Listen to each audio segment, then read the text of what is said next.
Hey guys, what's going on? Thanks for joining me today.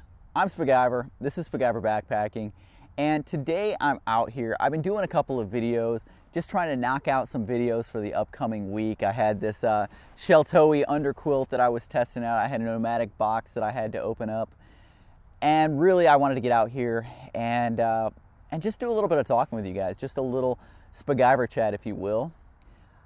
Had some time to think last week. 4 days out on the trail, hiking on the Washita Trail, and just had some time to think about some things, consider some things. And I mentioned a little bit of this in that trip video, but I wanted to take a little bit of time, sit down with you guys, and just give you some of my feelings on some things. So come on back and we'll do this. Let's go.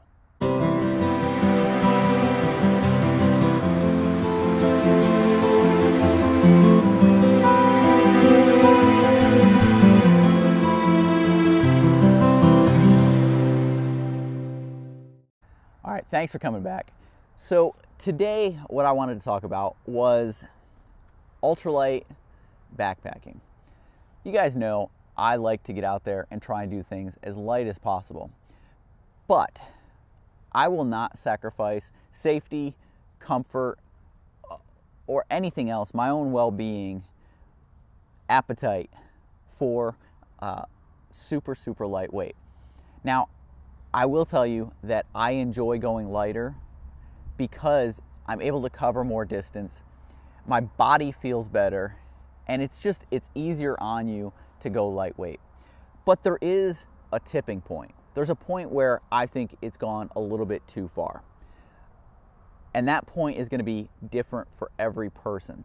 So you have to know yourself. You have to know what you're capable of, what you're comfortable with, and what kind of risks you're willing to take, to accept, to get out there and go to the limit of lightweight for you. For me, in summertime and in those shoulder seasons, I can go really lightweight.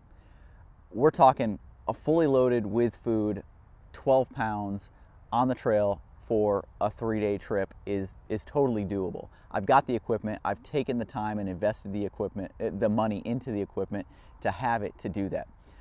But for those that don't have the funds to get that low, you don't have to go that low. There is a point, there is a tipping point where the cost benefit really is something you have to look at. You can get lightweight stuff for relatively cheap. Look at ULA.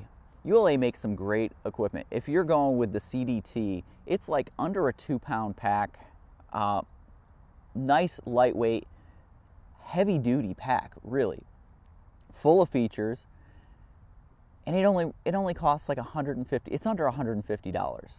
So really a high quality lightweight piece of gear. If you want to go to the next level, you've got like Light AF, you've got Z packs, you've got Burn, you've got a ton of different Cuban fiber ones out there that are doing the Dyneema fabrics and the hybrid fabrics, and they're able to keep the weight really low, but the cost is super high. Those fabrics don't come cheap. Even the vendors just can't get those fabrics at a cheap rate, and so the cost for those products is super high. So there's a point where, you know, you can get really low on the weight, but to get just a little bit lower, you really have to put out a high expenditure of money, of funds to get there. So you have to decide for you, what is the what's the benefit versus the cost? Does the benefit outweigh the cost?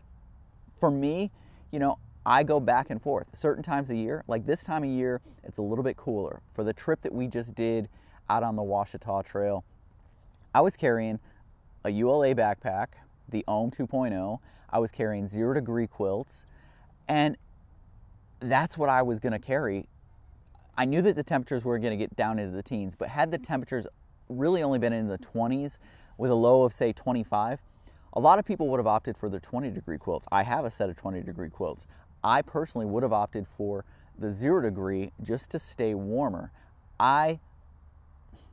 Sleep is important to me, and being out on the trail, having that warmth to stay comfortable and be able to sleep is important.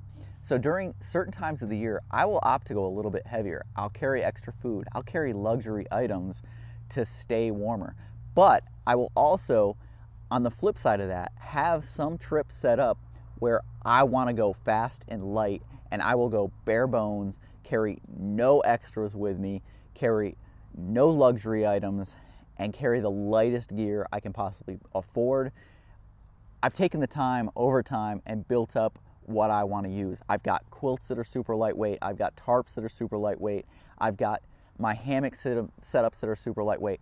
I've even gone as far as to get tent setups for those areas that I can't do the hammock thing in.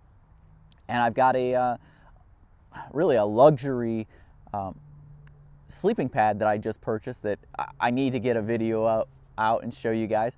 But it's one where I sacrifice weight for comfort. So I know that if I'm going to be tent camping or doing anything where I'm going to be on the ground, I need a pretty thick pad underneath me. I do flip-flop a lot.